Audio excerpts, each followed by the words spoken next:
यदि तपाईँले घरमा कुकुर पाल्नु, डग पाल्नु भएको छ भनेपछि तपाईँको डगको लागि चाहिँ यो केटाकोनाजोल स्याम्पू चाहिँ एकदमै बेस्ट हुन्छ।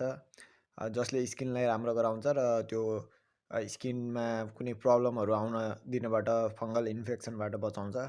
अनि जस्तै कि जुम्राको लागि यो यो हिमालयको यो चाहिँ यो कामै छैन। यसले जुम्रा मर्दैन।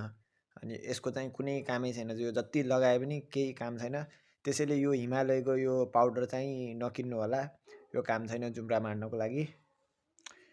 सो जुम्रा मार्नको लागि चाहिँ यो काम लाग्छ। यो एकचोटि लगाए पनि एकदम राम्रो काम गर्छ।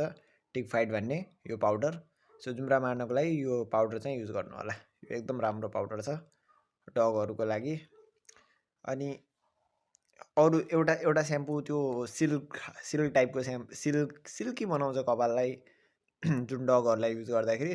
सो त्यो स्याम्पू चाहिँ युज नगर्नु होला। त्यसले डगहरूको स्किनमा अलि मतलब प्रब्लम दिन्छ। सो सकेसम्म यो केटाकोनाजोल युज गर्नु होला। अनि पछि चाहिँ नर्मल स्याम्पू युज गरे पनि हुन्छ। नर्मल भन्नाले डगकै स्याम्पू बट नर्मल टाइपको।